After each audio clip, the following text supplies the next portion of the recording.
Dr. Francis Cole, welcome to Live at the Forum. Thank you.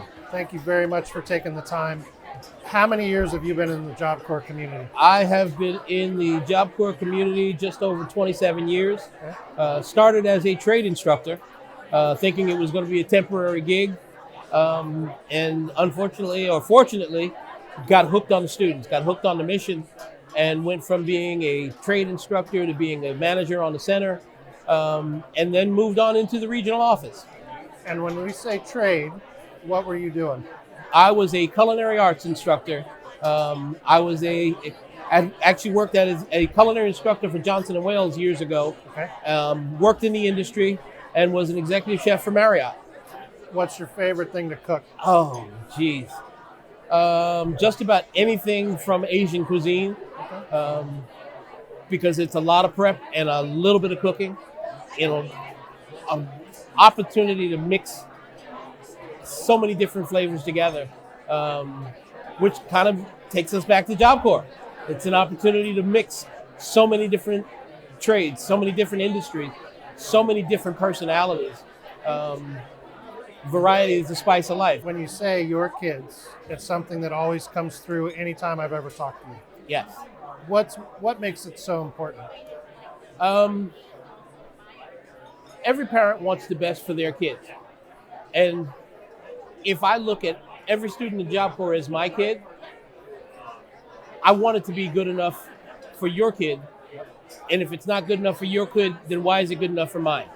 I will ask a staff when I walk on the center, would you feel comfortable dropping your 16-year-old off and saying, this is where you're going to live, this is where you're going to stay, this is where you're going to get educated? And if their answer is no, my next question is, why not? And whatever their answer is, my next question is usually, well, what are you doing about it? Because again, if it's not good enough for my kid, why are we delivering it? Why are you here? Why are you here if you're not going to resolve the issue? Now, there have been some things exposed on centers that were some bottlenecks, and it stopped us from getting the services that we needed, but I was able to get to the bottom of it. So I am always referring to them as my kids, and I expect them to be treated as well as my kid would be. So I would feel comfortable dropping off my daughter and saying, this is where you're going to live, this is where you're going to stay. It may not be the top university, but what you're going to get is a top-notch education. You're going to get your meals, you're going to get the services that Job Corps said that they were going to get, and you're going to get an opportunity that you wouldn't have gotten hanging out on the street or doing what you were doing. So the work we do in workforce changes lives. Absolutely. How many thousands of young adults have you impacted in 27 years? Ooh, I can't even count the number. But I can tell you that every position that I've taken within Job Corps has been to be able to reach more students. Now, to be honest with you, my passion is in the classroom. And my staff will tell you, I love being in the classroom. They hate going on tours with me on a center because I honestly will stop and I'll be in a classroom and I'll be there way longer than they need to do their assessment because I'm engaging and I love being with the young people. But the other side of the coin is I know that I've got the ability to impact more students if I'm outside of the classroom. I took the position as vocational manager because I could only impact about 25 to 30 students at a time in the classroom. But when I moved to be the vocational manager, now I was affecting 530 students on the campus. I went to the region, and at that time, I could affect 8,500 students.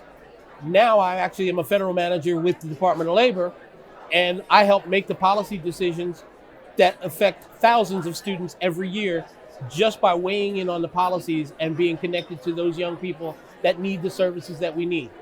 So it's not so much my passion directly, but it's my passion because it gives me the ability to affect so many lives in everything that I do every day, utilizing the expertise that I learned back in the classroom, now being able to take it to the higher level and direct policy that affects so many more young people that I never even meet. And they're all still my kids.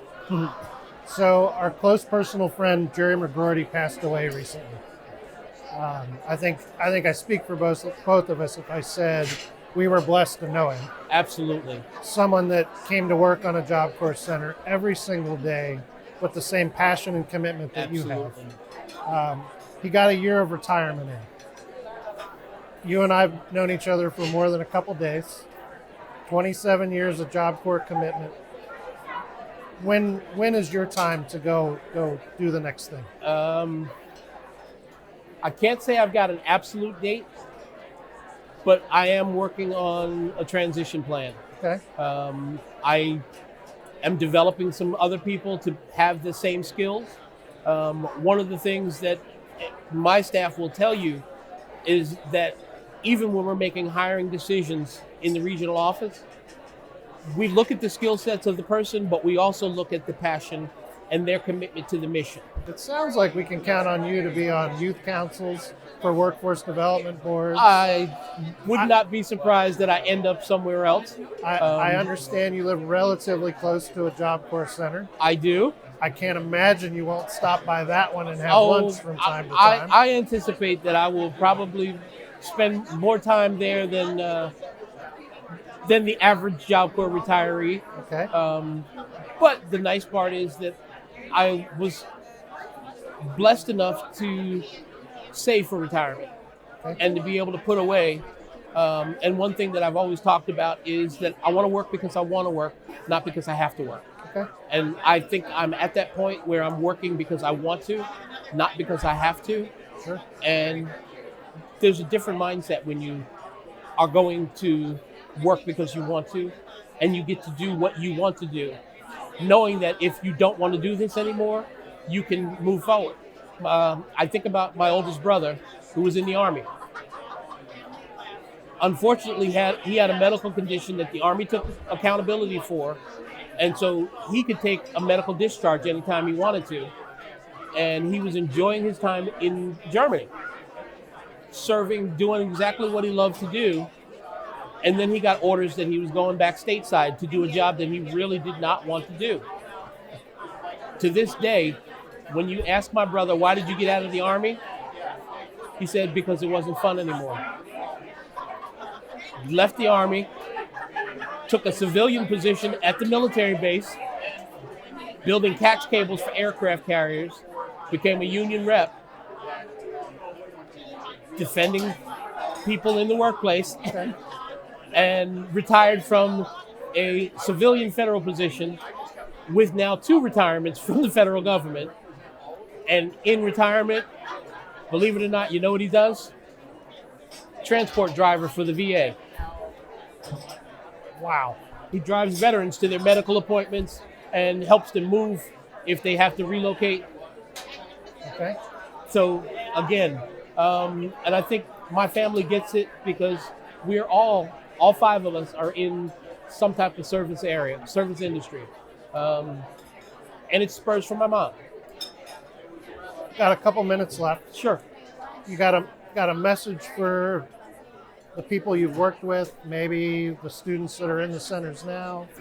Like if you had 30 seconds to say anything you wanted, what would it be?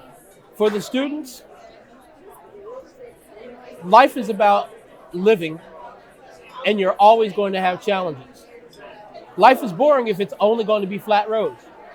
So you've got to learn how to deal with the hills as well as when you're in the valleys. Okay. Because you have to understand that in order to get out of the valley, you have to continuously move forward. And even when you're on the top of the hill, there's going to be another valley. But enjoy the hills and the valleys because it's a journey. It's not a destination. And you don't want to spend the entire journey looking for that destination only to find out that that destination is not what you thought it was going to be. And you wasted a whole lot of time not enjoying the journey along the way. That's a powerful message that I'm not always good at taking that advice. So Neither am I. And you'll see, even if you ever receive an email from me, my tagline is never let your sight limit your vision. Okay. Dr. Cole, thank you very much for your friendship, your counsel many times, Absolutely. for the kick in the butt occasionally, but most of all for what you do for all of us. Thank you. Awesome.